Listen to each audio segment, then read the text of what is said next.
guys, and welcome back to my YouTube channel. If you're new here, my name is Kat, and I am your Twitch and content creation big sister, and I also do art tutorials. And if you're returning, welcome back. I missed you, homie. In today's video, I'm gonna tell you the 10 things that you should start doing if you want to get Twitch partner in 2024. I'm sure if you're a streamer, myself included, Twitch partner was that like high up goal that we all wanted to achieve. And it was like, oh my god, I just want to hit Twitch partner. Trust me, a lot of things happen after hitting Twitch partner, and for me, Twitch partner was like the end all be all. And once I hit it, I had like a massive existential crisis of being like, what do I do now? Sorry for the rambles. You don't want to hear my feelings about getting Twitch partner. You want to figure out how you can get that. And I got you with 10 steps right now. First things first, capitalize on all social media platforms. If you are a Twitch streamer, you may have a TikTok, but maybe you don't have an Instagram. Maybe you don't have a Twitter. Maybe you have a Twitter, but you don't have a TikTok or an Instagram or a YouTube. Or maybe you have YouTube because you're watching me here, but you don't have any of the others. You want to maximize your outreach, and the best way you can do that is by being on every single social media platform. And you might be like, Kat, that is so difficult, and I don't know where to begin. Don't worry, I got you. I'm gonna make some follow-up videos giving you a full breakdown of 2024, how to get started on these platforms. I have a TikTok one that I've already made, and I have more coming out. At least hopefully by the time this video is posted, the TikTok one goes up first, because as you can see, I am wearing the same outfit, which means I filmed all the videos in the same day. I'm guessing that you probably have at least one other social media platform, right? Like let's say hypothetically, you already have a TikTok, but you don't have YouTube, you don't have Instagram. Well, TikTok is vertical videos. Let's work smarter and not harder in 2024, guys, by reposting your existing content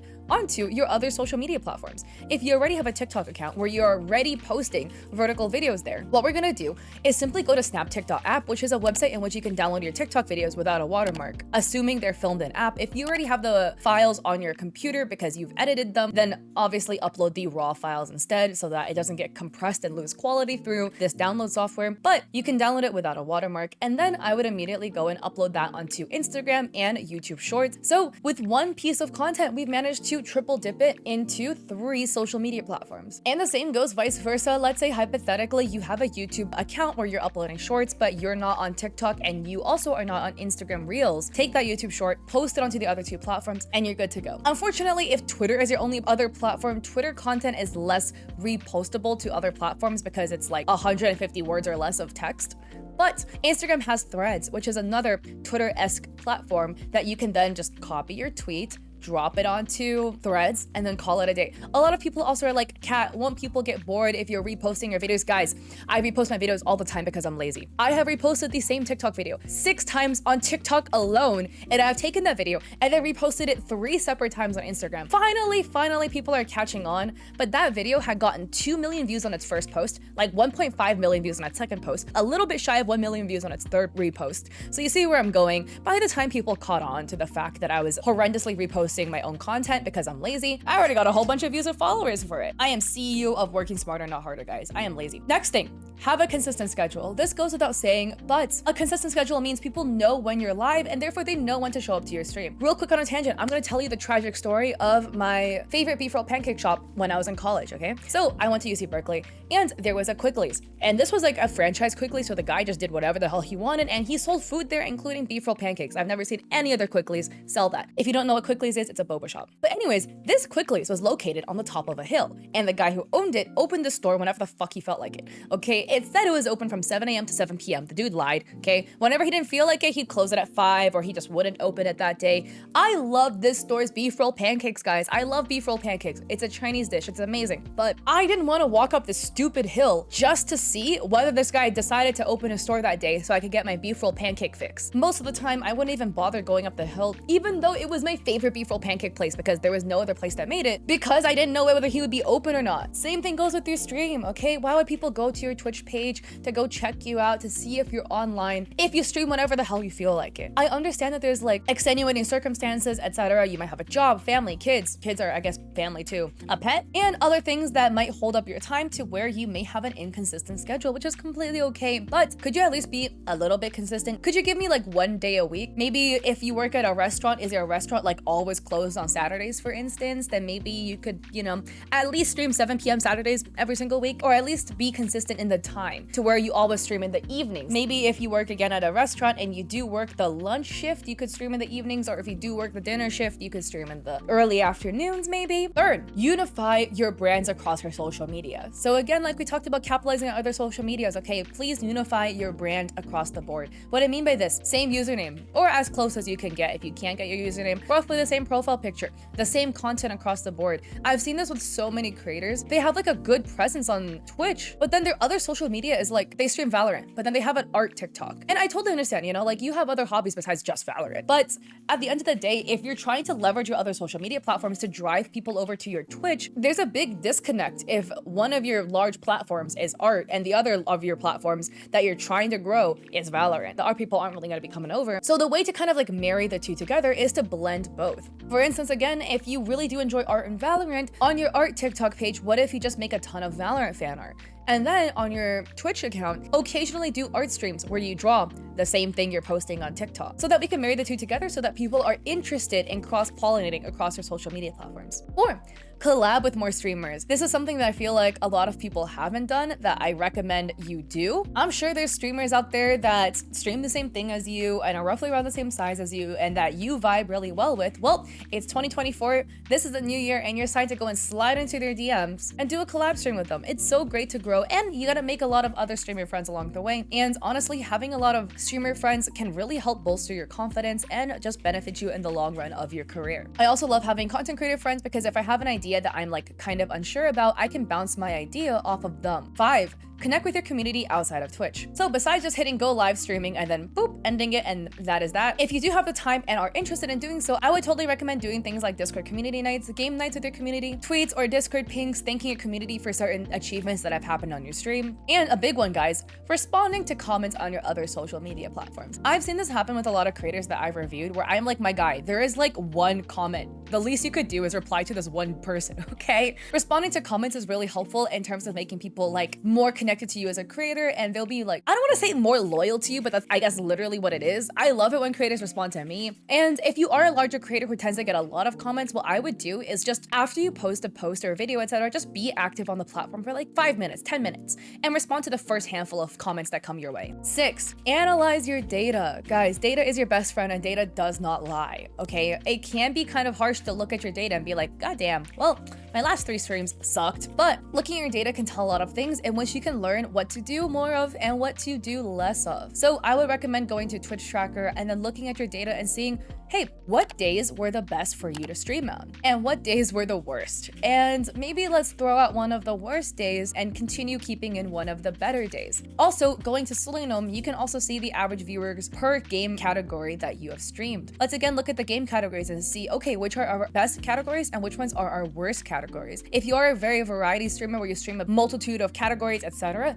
I would throw out the worst ones and narrow down a little bit on the categories you stream so you can have a little bit more consistency with your average viewer count that will help bump you up to partner. Number 7, stop comparing yourself to other creators. This one is honestly going to be short and sweet, but comparison is a thief of joy. And especially is so common in a content creation industry like Twitch because the numbers are so obvious. It's so easy to see. Literally the moment you open up the platform, bam, right on the left-hand side, everyone you follow ranked an average viewer count. And it can be a little demoralizing to go on the app and see, somebody that maybe is similar to you and their numbers are going up and you're like, dude, what's wrong with me? Like, what about me?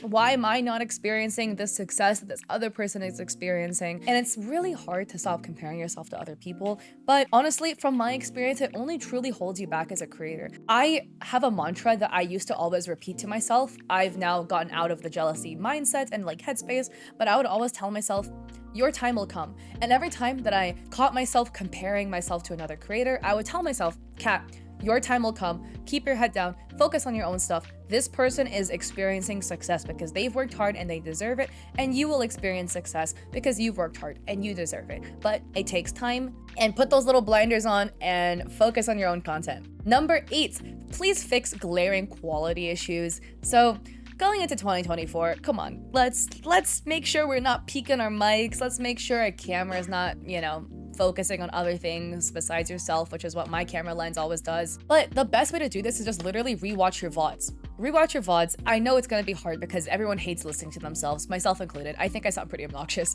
but listen to see if there's any audio issues, see if there's any camera issues. Are you like constantly getting cropped off frame because you like leaning on the right side? If so, I would, zoom out your webcam a little bit or adjust your camera crop accordingly. Are you experiencing lag issues?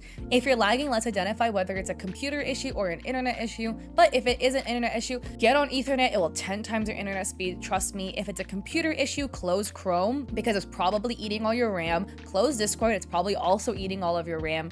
And when you have OBS open in your live, just open up your task manager to see which of your resources are getting maxed out on. That's probably where the bottleneck is. And you can also right-click OBS, the little icon, and run it as administrator, which would funnel all of your computer resources to OBS first, and then your other things second. So that way, hopefully your stream doesn't drop as badly. Number 9. Time to come up with a new content idea. I feel like over time, a lot of us gets into the habit of just doing the same thing over and over and over again and expecting the same result. So if you consistently do the same thing over and over again and you're wondering why your viewer count isn't increasing, it probably is because you're doing the same thing over and over again. Come up with a new content idea, something new, something fresh. This could go back into a previous point I made about collabing with another streamer.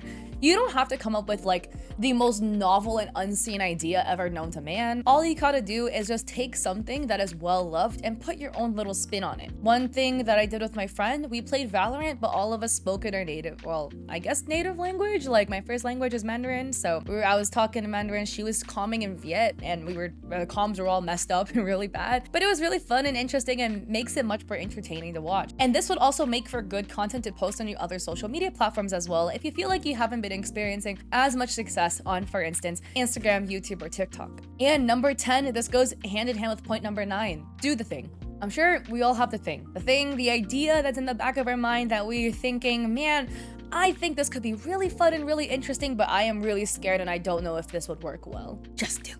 Chances are it will perform amazingly and it will be really fun and rewarding once you've achieved it. And if it flops, so what? We learn from our mistakes and then you can just tweak it, make it better, and then it'll hit the next time. But if you've ever had a content idea in the back of your mind, a stream concept that you think could be really fun, but you're a little scared of doing it, it's a new year and it's time to experiment a little bit and get out of your comfort zone. I myself, for example, gave myself the goal last year, 2023, to host 3 events. If you guys don't know, event planning gives me massive anxiety, and I absolutely hate doing it, but I really want to host events. So it's kind of like a catch-22. So I told myself, Kat, you're gonna host 3 events in the year. I was really scared that they weren't gonna do well. I was really scared that I was gonna get canceled for some reason or another from hosting the event, but I hosted a talent show.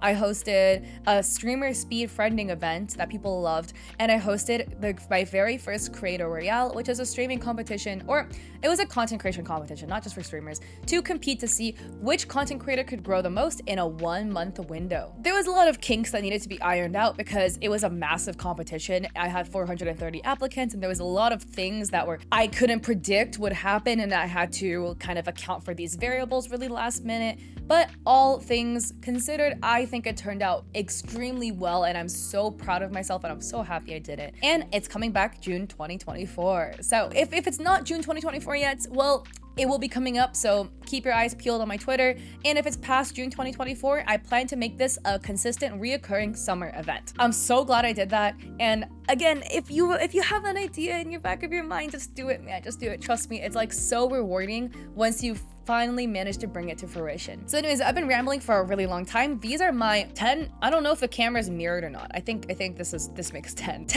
things that you should do in 2024 to get Twitch partner. If you follow my advice to get Twitch partner, please comment down below and let me know because I would be very flattered and that's really cool. I'm glad I can help you get there. And I'm wishing you guys all of the best in your Twitch streaming and content creation journey. Again, if you thought this video was helpful, please like and subscribe down below. It would help me out a lot and it mean a lot. Maybe we can get to 30K soon, but thank you for 25K again. I completely forgot to talk about that. And again, I have an Etsy shop in which I have emotes, sub badges, and overlays for Twitch streamers. I also have a coffee in which I have free art and free resources for content creators, like a master list of 160 plus sponsorship emails and forms and stuff to reach out to people. And I also stream on Twitch 3 days a week, Mondays, Wednesdays, and Saturdays at 7 p.m. PST. I hope to catch you guys there or in another one of my videos. Peace.